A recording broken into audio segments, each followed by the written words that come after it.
Nexus for Flashback. Today we're having a look at the Holy Grail that is issue 21. It's obviously the Enterprise E.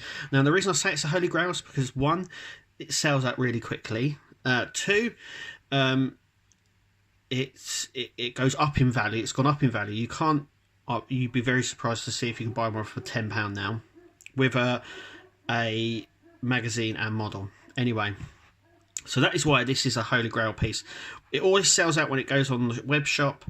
It's just such a popular ship. I don't really know why. Well, I do know why. It's an awesome ship, but yeah, it's one of the ones that outsells any ship that Eagle Moss have ever done.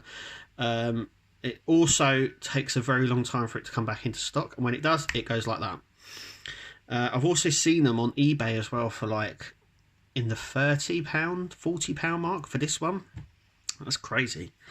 Anyway, that is issue 21. So shall we get in? Shall we dive in and have a look at this? Okay, so it's the Enterprise E Sovereign class. 2372 was launched, and it has 24 decks. It's got this really like lean profile to it. It's really nice. Obviously, it's Captain Jean-Luc Picard. We get a really nice view of it. Obviously, you know, when you first see it on the first contact, it's just awesome. It does go. I do believe it goes through a little bit of an upgrade every time we see it. So we saw it at first contact. Then I think there was a little bit of an upgrade on Insurrection, and then Nemesis as well, which is its final appearance. But we've seen it so far. Now my question is, will it make an appearance on the new Picard series? We shall see. So yeah, we get a bit of in-universe information. We get quite a bit of it here. So there's screenshots from a lot of the films that it was in. Obviously, First Contact here.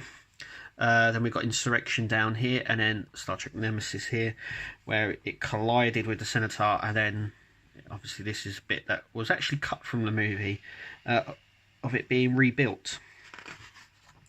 The magazine gives us a really nice master system layout, it's called. So that's really nice, and it gives you like the layout. I loved it. I would love them to do like sort of more sort of things like this in the magazines. They've done it in a few, but I do like the master system schematic like that. Then we come on to the ship profile. So you have the top here, side, front, and you can really see it's got this really sleek, slender profile now. So it's a lot longer. So it's a little bit bigger, and it's also a lot longer than Enterprise D as well. But once again, they've gone for the nacelles being up over the saucer section as well. So here we come on, obviously, to the designing. So this is how they went to design. There's a really interesting bit. So they've got some bits here, but there is an interesting concept art just here. And I want to bring this up because when they were doing the toys, yep, believe me when I said that, they used to do toys. I really want them to do toys. But yeah, they used to, obviously Playmates used to do toys, and they brought out the Enterprise E as a Playmate ship. And it had these really bizarre warp nacelles, these nacelles, where the whole sort of tip was red. Obviously they were given these early concept arts for it. And so the model that we get from Playmates is completely different than what we see on screen because of this fact, because it went through a number of renders. It's also interesting to note as well that they designed it with a similar aspect to Voyager on this bit, so the nacelles would be able to move up and down. So that's quite interesting. Then we come on to filming, and I love the filming miniatures, and I love the way that they say that they're miniatures when they're like 8 feet long. But yeah, I really love how they filmed them, and the work that went into them. Absolutely amazing. And then we get a nice view here, and this is a CG shot. We never see this shot here. There's a nice on the view screen as well. It's like just a normal screen that sort of just zips away, that we've never seen before. And the original designer as well also gave it the ability to have a saucer separation, which we never saw happen, which is a shame really. I reckon they should bring that back somehow. Next Thursday, like with every Thursday we do a flashback, we're going to be looking at issue 22, the Krenim temporal weapon ship. Now, if you watch my other Star Trek Star Trek ship show that I do, so I do a few of these. We've just looked at the warship, the Krenim warship. So you want to go and check that out. Give us a subscribe.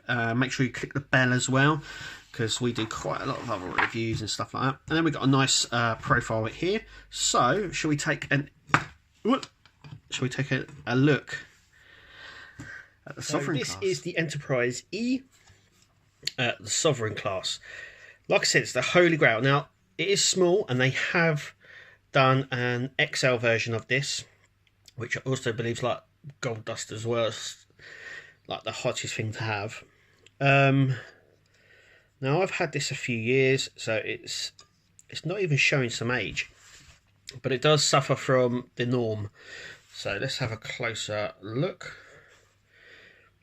So as you can see, it suffers from the same old window misalignment. But because it's such a small model, you don't really notice it unless you're up very, very close to it like this. It's got lots of detail on it. So we have the Enterprise and then NCC-1701-E on the front there. It's die cast as well, the top section. I think the whole saucer section is die cast actually. This whole section here. Coming down to the nacelles now. They are the clear plastic, same as the impulse engines here. And for such a small model, they've really detailed it. So we've got some nice detail there. We've got the shuttle bay at the back here. So let's flip it over. Now I know that they went through, I think this is the Nemesis version of the Enterprise E. I'm not entirely sure. I think most of the changes were to the nacelles. But yeah, we also get a, I'm going to turn it upside down to show you, we also get a really nice, now I don't know if it's showing up very well, but that is a clear, that's clear plastic there on the, and it is detailed slightly as well. It's really nice. Obviously we have the top there, the shuttle that of the captain shot, which we get in the collection. We'll be having a look at that, so make sure you click to subscribe, because that will be coming up eventually.